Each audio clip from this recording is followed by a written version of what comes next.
algumas mensagens sobre as parábolas de Jesus, e eu tenho feito isso por fases, né? Porque são muitas, então de vez em quando eu interrompo. Então eu preguei algumas e hoje é a última que eu gostaria de falar com vocês aqui nessa noite, que é a parábola do sal, que encerra um ciclo das parábolas contadas aqui por Jesus na sua trajetória aqui neste mundo. Então quero partilhar esse momento com vocês, através da parábola que está lá em Lucas capítulo 14, versículos 34 e 35. Vamos ver se... Olha que maravilha, hein? Agora, hein, companheiros? Top demais, hein?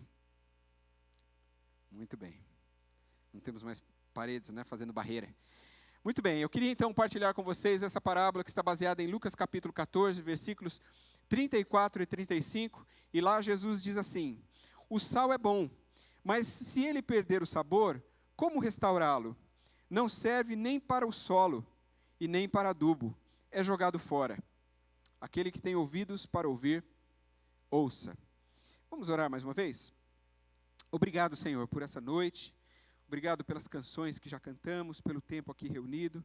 Obrigado por aquilo que o Senhor tem nos dado aqui nesses últimos dias. E pedimos a Deus que continue nos abençoando aqui através da sua palavra.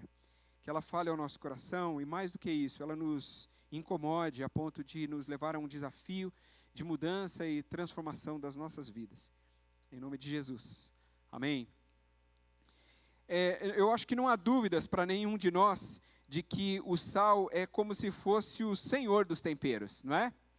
Acho que nenhum tempero é mais importante do que o sal. Eu acho que na preparação dos alimentos, eu não sou lá um bom cozinheiro, né? Aliás, bom, enfim, não vamos falar sobre isso, não é? Na preparação de um alimento pode até faltar outros tipos de tempero, mas o sal é indispensável, né, gente? Vamos combinar que uma comida sem sal é de doer, né? E tem alimentos que só o sal é suficiente, né? Como o extraordinário e divino churrasco, né? Esse só põe o sal, não é, gente? Isso aí está tudo certo, né? Pronto, já me deu vontade de comer churrasco agora, não é? O sal, ele tem ainda o poder de conservar alimentos, não é assim? A história da carne de sol, não é? Que é conservada com sal, o bacalhau, que a gente vê nos balcões dos mercados por aí afora. E nessa parábola aqui, Jesus vai ensinar para a gente qual que é a maneira correta de sermos agentes transformadores desse mundo, utilizando-se de um exemplo extremamente simples, como esse do sal. E é interessante, quando eu preparava essa mensagem, eu fiquei pensando, né, como que a gente consegue complicar as coisas, não é? Jesus faz a coisa de um jeito tão simples, e a gente tem uma facilidade em embolar as coisas. Jesus vai nos mostrar, através de um exemplo muito singelo, como nós podemos ser melhores discípulos do seu reino. Quando que Jesus contou essa parábola? É interessante que essa parábola, ou essa historiazinha contada por Jesus, é encontrada nos 3 evangelhos, Mateus, Marcos e Lucas. Como você sabe, o evangelho de João não tem nenhuma parábola escrita pelo evangelista João. Mas em Mateus, por exemplo, essa parábola, ela está inserida no contexto do ensinamento de Jesus no Sermão do Monte, lá em Mateus, capítulo 5, versículo 13. Já em Marcos, ela está contada no meio de diversos ensinamentos que Jesus deu durante um tempo de ensinos que parece, segundo os escritos bíblicos, teria acontecido depois da transfiguração, naquele momento em que Jesus aparece com Moisés e Elias para 3 dos seus discípulos. O ministério de Jesus toma novos rumos e ele faz uma série de mensagens, e dentre elas ele fala sobre essa aplicação do sal para sermos discípulos de Jesus. Mas em Lucas, ela é contada na sequência daquele momento em que Jesus tinha ido comer, lembram-se disso? Na casa de um fariseu, depois na reunião da sinagoga. Era da cultura, eu já falei sobre isso nos 2 domingos anteriores, né? Era da cultura judaica, depois da reunião na sinagoga, as pessoas irem à casa de um daqueles fariseus, dos religiosos, dos líderes religiosos, para comer juntos. E algumas pessoas eram especialmente convidadas para aquele encontro. E Jesus foi um dos convidados, e ele deu uma olhada ao redor naquela reunião, e ele percebeu que as pessoas estavam se assentando ao redor de uma mesa, cada um escolhendo os melhores lugares. Os melhores lugares eram aqueles que ficavam perto do anfitrião. Mas aí, por causa dessa postura de orgulho e preconceito, Jesus contou duas parábolas. Uma, a dos melhores lugares, e a outra, a do grande banquete. Agora, olha que interessante. Quando Jesus saiu daquela casa, daquele fariseu, ele foi seguido por uma multidão, porque as pessoas ficaram maravilhadas pelo seu ensino, e aí elas seguiram Jesus. Só que Jesus não se impressionou muito com o entusiasmo daquelas pessoas, não. Porque ele sabia que a maioria delas, como hoje ainda, andavam atrás dele, não porque estavam interessadas nas coisas espirituais.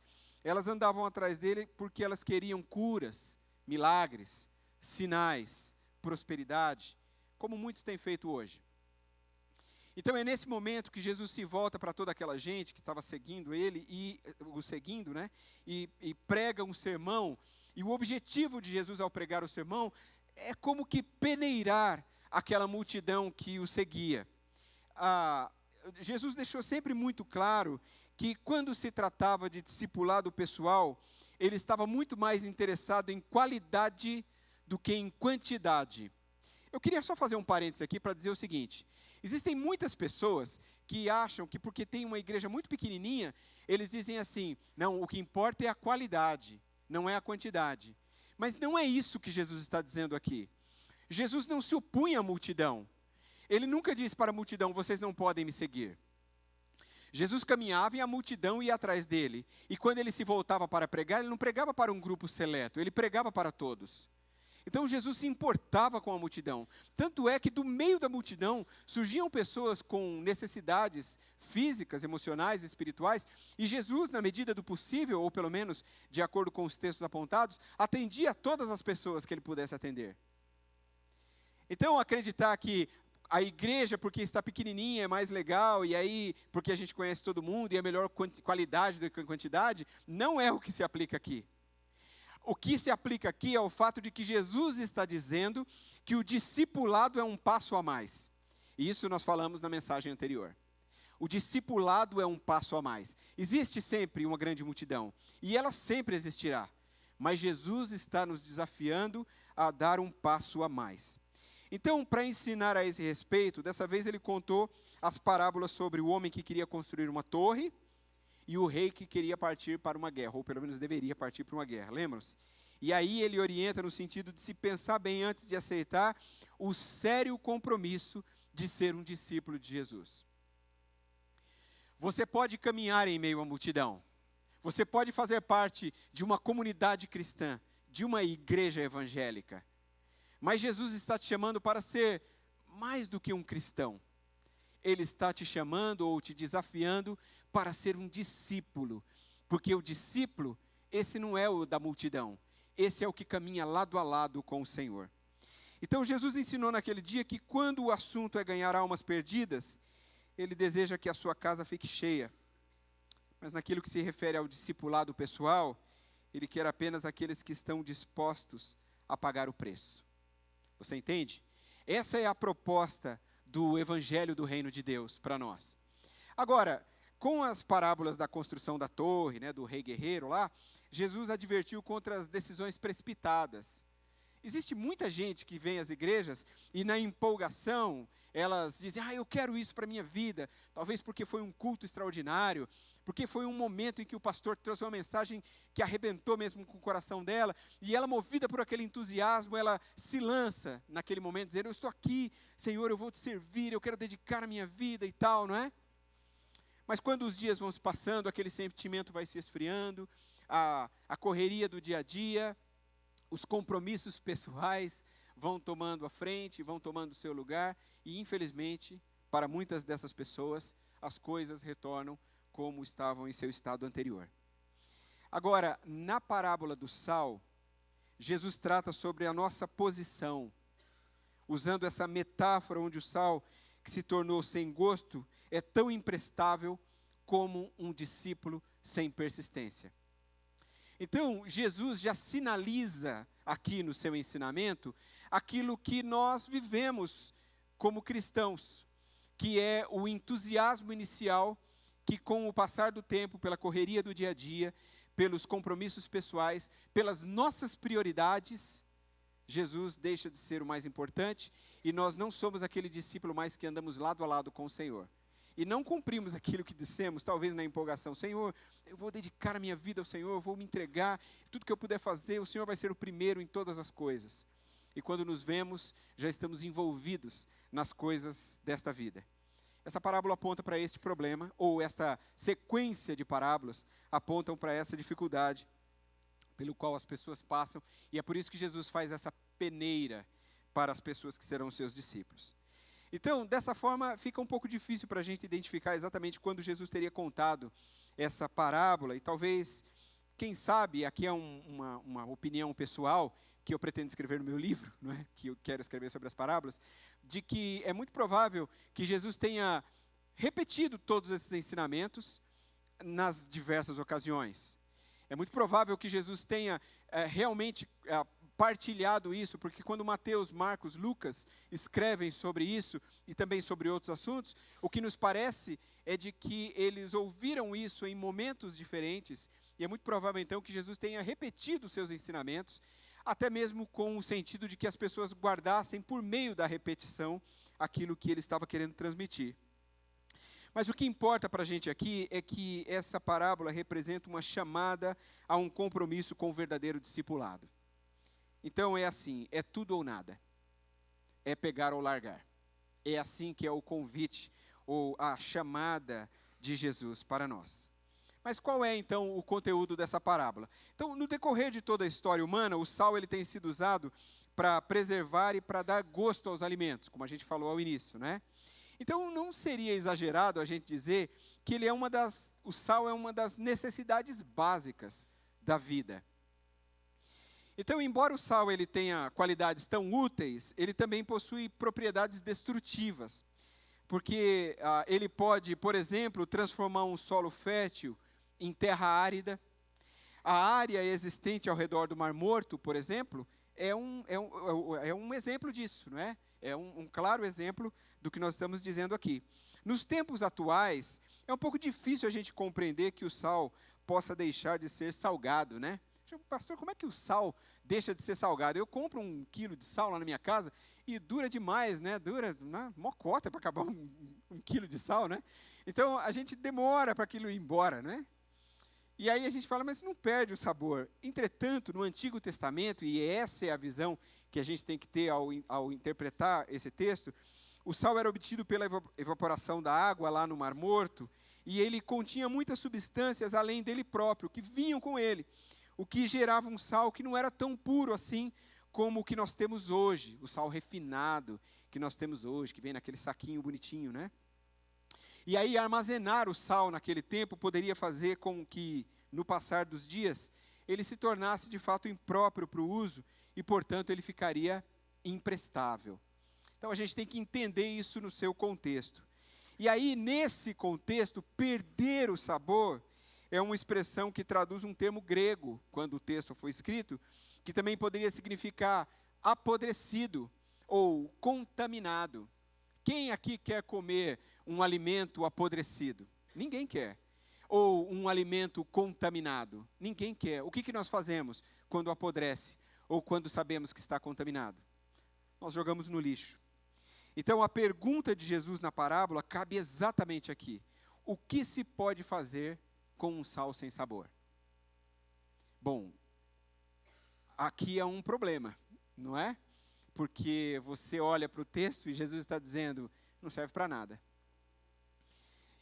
Por isso eu disse lá atrás, qual é a nossa posição no reino de Deus? É como um sal sem sabor? O que é que Jesus propõe que se faça com o sal sem sabor?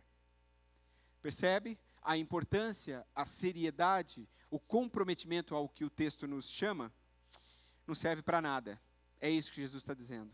Não serve como alimento, não serve para plantas, não serve para adubo, não serve para nada. Isso é muito sério. Por isso eu queria mostrar para você como nós podemos aplicar isso para as nossas vidas. Como que nós podemos aplicar essa parábola, esse ensino? E eu queria mostrar isso agora para você, através de como foi apresentado pelo próprio Jesus. Pelo próprio Jesus nos escritos de Mateus, de Marcos e de Lucas. Olha só que interessante, acompanha comigo. O discípulo de Jesus deve, em primeiro lugar, influenciar a comunidade. Porque lá em Mateus, no Sermão do Monte, quando Jesus usou essa metáfora do sal, ele disse assim para a multidão e para os seus discípulos: vocês são o sal da terra. Como o sal ele tem essa função de impedir a deterioração, então, da mesma maneira, os cristãos precisam exercer uma influência moral na sociedade em que vivem. Nós, como cristãos que somos, precisamos ser agentes transformadores da nossa sociedade. É muito mais do que entrar para a política. É muito mais do que defender esquerda ou direita. É muito mais do que ter uma opinião sobre alguma coisa. É muito mais do que entender a ciência das coisas. É muito mais do que saber a filosofia em relação às questões da vida. É a influência do reino de Deus que está em nós, espalhada pela face da terra, por nós, a comunidade dos salvos, a fim de que as pessoas sejam contagiadas por esse evangelho que mudou as nossas vidas. Nós estamos vivendo dias terríveis. Os valores da vida estão sendo cada vez mais corrompidos, não é verdade? Então, cada dia nós vemos coisas mais estarrecedoras acontecendo, e o pior, do ponto de vista do mundo, se tornando cada vez mais naturais. Está tranquilo para muitas pessoas. Então, nós vemos coisas muito erradas, pecados, e nós olhamos para aquilo e não nos importamos muitas vezes. Então, é interessante a gente pensar, olhando para o texto aqui, de que o sal era um dos primeiros elementos entre os utilizados para conservar nos tempos de Jesus. Então isso, quando Jesus conta essa parábola, precisa significar para nós que o verdadeiro cristianismo deve atuar de forma a preservar as pessoas contra a corrupção do mundo. Em outras palavras, para ser bem simples, não é porque todo mundo está indo em determinada direção que nós também devemos ir. Nós devemos seguir o que a palavra de Deus nos ensina, o que o Evangelho de Jesus Cristo nos desafia a viver. Então, da mesma maneira como nos tempos bíblicos, os profetas pregaram contra a maldade da raça humana, e você deve se lembrar aí na sua cabeça do profeta que você quiser, aquele que você mais gosta. Lembre-se do momento dele, quando ele diz assim a Israel: vocês estão errados, o que vocês estão fazendo é um pecado contra Deus. Ele chega no meio da cidade e declara em alta voz: vocês estão agindo contra o coração de Deus, a ira do Senhor está se acendendo sobre vocês. Não era assim que os profetas diziam? Essa é a nossa mensagem também nos nossos dias. É assim que devemos dizer. Talvez você hoje, nos nossos dias, não vai subir num palanque ali na Rua 15, e aí você vai dizer assim: vocês estão em pecado e a ira de Deus está se levantando contra vocês. Talvez não será assim. Talvez hoje não faça mais muito sentido pregar o evangelho dessa maneira, numa praça pública.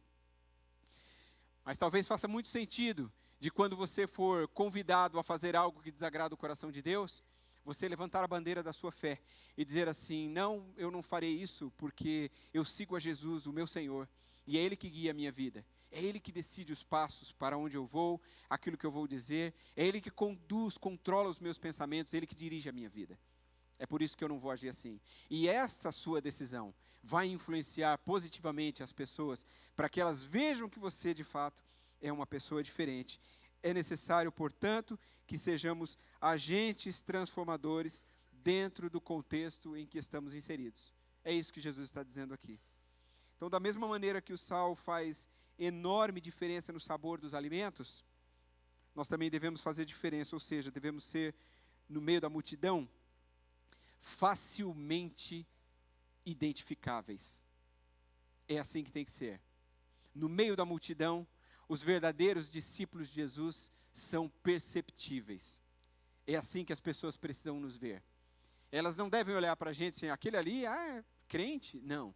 Eles vão olhar para você e vão dizer assim: aquele é um cristão. Aquele é um verdadeiro discípulo de Jesus. É assim que precisa ser. E ainda tem uma outra coisa aqui.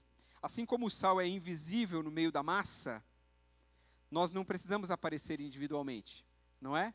Em qualquer lugar onde nós colocamos o sal como alimento, quando nós misturamos o alimento, ele desaparece ali.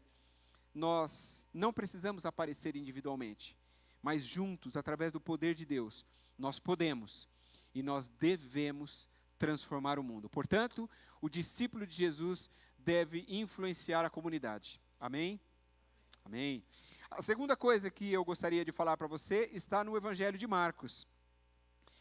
Em Marcos, Jesus diz: tenham sal em vocês mesmos e vivam em paz uns com os outros. No versículo 50 do capítulo 9.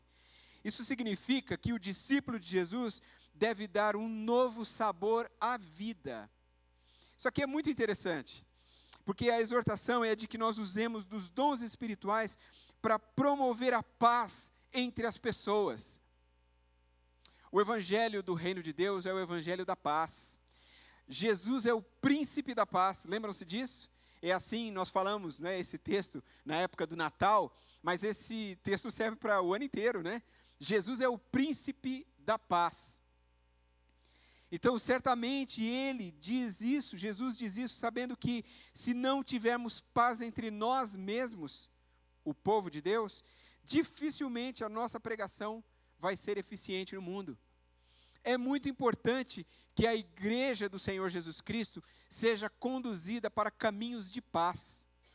Então, para que nós possamos dar um novo sabor à vida, nós precisamos viver em paz. Não significa que não tenhamos conflitos, que não tenhamos diferenças e desavenças. Significa que precisamos resolver na paz todas essas coisas. Nós não podemos deixar assuntos pendentes, nós não podemos carregar tristezas e mágoas, ressentimentos contra pessoas. Nós, como igreja de Jesus Cristo, precisamos viver numa comunidade em paz. Então, esse é um grande apelo para o qual Jesus nos convida, nos desafia. E não é um apelo fácil, mas nós podemos apenas promover a paz no mundo que o Evangelho oferece, se nós vivermos também em paz. Dificilmente a nossa pregação será ouvida se nós não formos assim. Na comparação, a comida sem sal, ela não tem sabor algum. Então é o cristão quem deve ser o homem que dá o sabor à vida, ou a mulher que dá o sabor à vida. O cristão é a pessoa que por sua coragem, por sua esperança, por sua alegria, por sua bondade, dá um novo sabor à vida. Por isso que o cristão não pode ser mal-humorado, tá bom?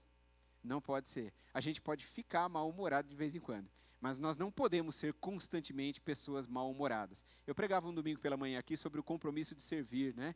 E aí eu dizia aqui para a igreja que o meu último tópico da minha mensagem era faça com bom humor, não é? Então você não pode servir a Deus carrancudo. Você não pode servir a Deus, não tem outro, né? Então eu vou fazer isso aqui. Não pode ser assim. A gente tem que fazer isso com alegria. Nós somos salvos pelo Senhor, recebemos a redenção em Jesus Cristo. Então nós devemos fazer isso com o nosso coração alegre. Estou dizendo que é sempre fácil. Tem coisas que a gente faz, inclusive na obra de Deus, que é bem difícil de fazer, vamos combinar, não é? Mas devemos fazer com alegria no nosso coração, para que o Senhor seja glorificado, para que os irmãos sejam abençoados nessa nossa relação. Quando eu estava preparando essa mensagem, estava conversando com a Cris em casa sobre isso. A Cris, vocês sabem, é uma excelente cozinheira, né? Minha esposa. E aí ela me disse algo muito interessante. A gente estava conversando, a gente estava numa visita, inclusive, né? E ela fez um comentário bem interessante à mesa, quando nós estávamos lá. Ela disse assim, que dentre tantas coisas, o sal, ele une os temperos. Ele faz uma união dos sabores. Isso é muito interessante. Porque é exatamente isso, como sal que nós somos, discípulos de Jesus, nós devemos trabalhar para unir os sabores, para unir as pessoas, fazer com que as coisas possam convergir, todas elas, em Cristo Jesus. Porque você pode colocar todos os temperos, mas se você não colocar o sal, faltou alguma coisa aqui, não é? Mas quando você colocou todos os temperos, ficou bem arrumadinho, e você colocou o sal na medida certa, ele une tudo. É exatamente isso que Jesus está nos ensinando aqui. Mas tem uma outra coisa que Jesus fala aí no versículo 49, eu coloquei de forma invertida, né? Ele diz assim, cada um será salgado com fogo. Isso aqui é um texto de uma teologia muito interessante. Porque aqui Jesus está fazendo alusão a um sacrifício que estava na lei ainda lá no Antigo Testamento, lá no Levítico 2 e em Ezequiel 43. Naquele tempo, as ofertas de cereal e de animal, eles tinham que ser temperadas unicamente com sal para ser queimadas no altar. Então, quando o sacerdote ia fazer um sacrifício, o único tempero que ele poderia colocar nesse sacrifício seria o sal. E só isso poderia ser queimado, junto com o animal ou seja lá o que estivesse queimando no fogo. O que Jesus está dizendo através dessa metáfora é que é necessário, portanto, que tenhamos uma vida sacrificial. Nós devemos nos oferecer como um sacrifício vivo diante das lutas e das perseguições e permanecer firmes. Talvez seja isso que Jesus esteja dizendo aqui. Ele não está nos ensinando um caminho fácil. A gente não flutua. Eu gosto das palavras de Paulo, né? Quando ele diz assim: eu prossigo para o alvo, para o prêmio da soberana vocação que está em Cristo Jesus nosso Senhor. A palavra prosseguir, ela pressupõe forças contrárias, não é? É como se houvesse um elástico, não é? Um elástico aqui com um treinador te segurando ali atrás e você correndo, fazendo força, não é? Porque há uma força contrária te segurando. Ele diz: prossigo para o alvo. Paulo não diz assim: olha, flutuo para o alvo, deslizo para o alvo. Não é não. É prossigo. Prosseguir é luta. Percebe? Então, quando nós olhamos para essas palavras de Jesus, o que ele está nos dizendo é o seguinte: não será fácil. Não é uma proposta de facilidade que a vida cristã nos oferece. Jesus está falando aqui, sobretudo, de autonegação. Eu tenho muitas vontades. Eu sei que você também tem. Eu tenho muitos sonhos. Eu tenho projetos para a minha vida pessoal. Mas eu preciso submeter tudo isso à vontade de Deus na minha vida. E você na sua vida. E se a vontade de Deus é contrária àquilo que eu gostaria para mim, eu preciso abrir mão daquilo que eu gostaria para mim. E fazer a vontade de Deus, que é boa, agradável e perfeita. Jesus está falando de autonegação. Eu acho que daí é que vem a ideia do fogo no texto. É a proposta de prova mesmo, não é? A proposta de luta. Quando a gente pensa em fogo, a gente quer sempre, às vezes, encaminhar o fogo para o lado daquela ideia do Espírito Santo, daquele mover. É também, mas a maioria dos textos que relacionam com o fogo estão voltados para essa proposta bíblica inegociável de uma autonegação, de um sacrifício, de uma vida de prova. Portanto, o discípulo de Jesus precisa dar um novo sabor à vida, à sua vida, à igreja como comunidade, para que a gente possa influenciar outras pessoas. E a terceira coisa que eu gostaria de dizer a você aqui nessa noite é que o discípulo de Jesus deve estar disposto a renunciar o mundo.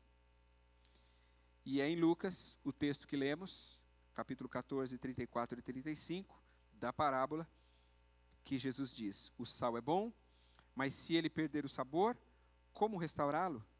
Não serve para o solo, nem para adubo, é jogado fora. Existiu um pregador muito eloquente na era da igreja primitiva chamado Crisóstomo. E eu li que certa vez ele disse que se os cristãos vivessem a vida que se espera deles, os incrédulos desapareceriam. Então o preço do discipulado é muito alto. E quem aceita ser discípulo de Jesus não pode voltar atrás, porque não há caminho de volta. Não há caminho de volta. Se você voltar atrás, você só serve para ser lançado fora. É interessante porque Jesus falou sobre a parábola do banquete, Jesus falou sobre a parábola dos melhores lugares, Jesus falou sobre a parábola do rei guerreiro, Jesus falou sobre a parábola do construtor da torre, e ele encerra o ciclo falando sobre a parábola do sal. Todas essas parábolas se unem para dizer: se você se voltar para o Senhor, se você lançar a sua vida sobre Ele, você não deve voltar atrás. Quem lança a mão no arado não pode voltar atrás. Esse é o desafio para o qual Jesus nos chama nessas 5 parábolas, que nos intimidam, na verdade. O principal pressuposto do discipulado cristão, portanto, é a renúncia. Não é fácil renunciar. Vontades, desejos, até mesmo pecados. Como é difícil renunciar. Aqueles pecados secretos, os pecados de estimação que nós guardamos dentro de nós, aqueles que nós mais gostamos de praticar, que fazem bem para nós. Como é difícil renunciar a essas coisas. Mas o discipulado cristão é uma vida de renúncia. Não é fácil. Não é uma proposta de facilidades. essa aqui não é uma mensagem fácil, nem de ser pregada e nem de ser ouvida. A mensagem da autoajuda é bem melhor que essa, não é? Falar sobre os 5 passos para a prosperidade, sei lá, os 10 passos para a vitória, sei lá, os 5 desafios para a grandeza. Esses são temas muito atraentes, não é? Quem não gosta de ouvir isso, não é? Todos nós gostamos disso. Mas Jesus está nos chamando para uma vida de renúncia. Então, se um homem, se uma mulher de Deus não estiver disposto a renunciar, não interessa que outras qualidades ele possa ter. Ele vai ser considerado inútil para o discipulado. Para nada servirá, senão para ser lançado fora. Essa não é uma palavra difícil? Essa é uma palavra dura. Mas eu quero dizer a você que Jesus apresenta 3 parábolas para explicar por que exige tanto dos seus seguidores. Ele fala de um homem construindo uma torre, ele fala de um rei lutando numa guerra e do sal que perde o sabor. Então, o resumo de tudo é que há somente uma forma de sermos discípulos autênticos de Jesus. Sabe qual é? Consagrando-se. Nós precisamos nos consagrar ao Senhor. Talvez você diga assim para mim, pastor, eu já fiz isso, eu não sei nem quantas vezes. Então eu já me consagrei ao Senhor em vários cultos que eu fui, em vários momentos devocionais que eu tive no particular. E eu queria dizer a você assim, não desista. Se for necessário, consagre-se de novo. Faça isso mais uma vez. Consagre a sua vida ao Senhor. Deixe que Deus trabalhe no seu viver. E agora eu quero dar uma palavra de esperança a você aqui. Se você disser a Jesus que você deseja tomar a cruz e segui-lo como seu discípulo, ele vai querer ter certeza de que você sabe onde você está pisando.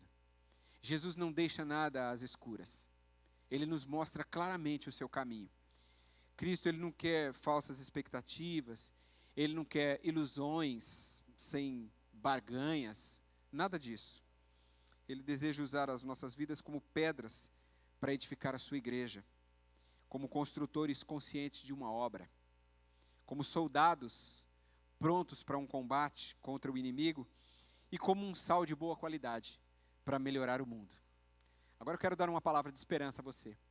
Você já imaginou quando nós alcançarmos esse padrão de espiritualidade, de consagração? Quando nós dedicarmos a nossa vida para o Senhor, dizendo, Senhor, eu estou aqui pronto para servi-lo. Lá no meu trabalho, no meu dia a dia, eu quero ser sal na minha casa. Talvez seja o lugar mais difícil, onde nós devemos ser sal da terra e luz do mundo, não é? Dentro do nosso próprio lar, entre os nossos familiares, que nos conhecem por completo. Mas é para esse nível de desafio que o Senhor está nos convidando, está nos chamando. Mas acredite, se você conseguir alcançar este padrão, ou pelo menos ir em direção a este padrão, você começará a experimentar coisas grandiosas de Deus, experiências maravilhosas, grande crescimento espiritual. Você vai ter coragem para enfrentar os momentos mais difíceis, as lutas mais pesadas, os desafios humanamente intransponíveis. Mas você precisa acreditar, você precisa se lançar, e você precisa deixar que Deus faça essa obra em sua vida e a partir de você. Você deve lembrar que quando Jesus contou essas histórias, a vida dele também não estava fácil. Quando Jesus contou essas histórias, ele já estava a caminho de Jerusalém. E você sabe o que aconteceu com ele quando ele chegou na capital. Então, para algumas pessoas, Jesus diz assim, vocês não podem ser meus discípulos, porque é o que está no texto. Ele diz, essas são aquelas pessoas que não estão dispostas a deixar tudo por ele, a suportar a vergonha, a abrir mão das suas vontades por amor a ele e a se deixar controlar pelo amor dele. Pior para essas pessoas. É por isso que Jesus termina esse ensino de todas essas parábolas dizendo, aquele que tem ouvidos para ouvir, ouça. Interessante, porque essa parábola emenda com a série de mensagens que eu quero começar a pregar daqui 2 domingos, que é ouça o que o Espírito diz à igreja, baseadas em Apocalipse, capítulo 1, 2 e 3. Eu acho que o que Jesus está falando aqui, assim como o que ele disse em Apocalipse, é meça. Veja bem se você está disposto a enfrentar esse grande desafio. O caminho é árduo, o caminho não é simples. Não é todo mundo que vai suportar isso, não é. É muito claro, é muito fácil compreender isso. Sabe como compreendemos? É só observar a quantidade de pessoas que você mesmo conhece, que começaram a caminhar com Jesus, mas que por algum motivo abandonaram essa caminhada, se desviaram do caminho e simplesmente deixaram de seguir. Não é verdade? Todos nós conhecemos pessoas assim, infelizmente, que nunca mais conseguiram voltar para o Senhor. Esse não é o desejo de Deus. Esse não é o nosso desejo para você, nessa noite. Então nós queremos desafiá-los a continuar com o Senhor. Nem todos ouvem ao ensino com a mesma reflexão. Essa reflexão cuidadosa, que leva a gente à obediência. Mas essa obediência é a exigência de Jesus. O que Jesus quer de nós? Obediência. Quem obedece, sofre menos, não é? A pergunta é, você está disposto a ser um discípulo de Jesus? Eu quero desafiar você nessa noite a isso. A não ficar com medo. Talvez você possa sair daqui com essa mensagem dizendo assim, rapaz, mas se eu disser sim para Deus, então eu estou enroladaço, né? Eu quero dizer para você o seguinte, não tenha medo de dizer sim para o Senhor. O Senhor quer usar a sua vida. Ele quer transformar a sua vida. Ele quer levar você a lugares que você nunca imaginou. Irmãos, eu quero dizer por mim mesmo. Quando eu olho para a minha vida anos atrás e me vejo agora aqui pregando na presença de vocês, eu fico pensando como Deus poderia usar um cara como eu. Como Deus poderia escolher alguém como eu, mesmo com todos os pecados que cometi, com todas as falhas que já cometi, todas as mancadas que já dei, as decepções que causei a mim mesmo e às pessoas que amo e que viveram ao meu redor durante os anos da minha vida. Mas não é por mim, é por causa da graça do Senhor. O Senhor nos chama e nos escolhe. É que um dia eu disse sim para o Senhor. Um dia Ele me encurralou mesmo. E eu não consegui dizer outra coisa, senão, tá bom, eu estou ouvindo, eu vou aceitar esse desafio. Não era o que eu queria. Mas o Senhor moveu meu coração nessa direção. E não foi uma jornada fácil. Do dia em que eu disse sim, até o dia em que eu realmente comecei a praticar esse sim, ou seja, fui fazer uma teologia, enfim, dei os passos práticos da coisa, isso levou muitos anos. E nesses muitos anos, muitas coisas ruins ainda aconteceram. É interessante isso, porque Deus nunca desistiu de mim, mesmo no meio de tudo isso. Ele sempre me encurralava, me colocava em circunstâncias constrangedoras, até que um dia eu disse assim, não dá mais para fugir disso. E aí eu tive que atender o chamado. Me lembro como hoje, quando sentei na frente do meu pastor Jonas, que já pregou aqui, disse, pastor, eu estou sentindo o chamado de Deus agora, é agora. Né? Eu já vinha sentindo por anos, mas agora não dá mais. Eu não tenho mais como escapar desse negócio, tenho que abrir o meu coração e deixar. Eu estou contando a minha experiência, não é porque eu sou melhor que nenhum de vocês, longe disso. Eu só estou contando a minha experiência para dizer para você o seguinte, Deus está chamando você também. De alguma maneira, de alguma forma, Deus está encurralando você. Talvez você vai ser um pastor, como eu, e com certeza eu espero, desejo melhor do que eu. Você pode ser um missionário, uma missionária. Talvez você vai servir na igreja num determinado ministério. Ou talvez Deus está te chamando para uma vocação no seu trabalho, no seu dia a dia, com o seu vizinho. Eu conheci uma pessoa, aliás, li no livro a respeito de uma pessoa, que ela desenvolveu um ministério de fazer um chá para as suas vizinhas na sua casa. Olha que coisa interessante. Ela simplesmente convidava as vizinhas das suas vizinhas para tomar um chá na sua casa. Só isso. E esse ministério cresceu, e cresceu, e cresceu, e cresceu.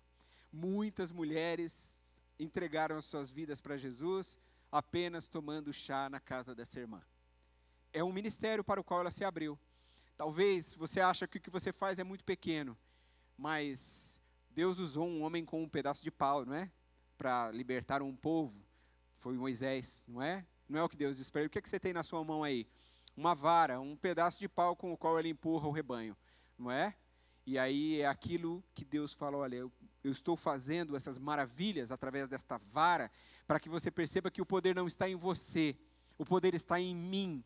Você só precisa dizer sim. É isso. Então o desafio é este.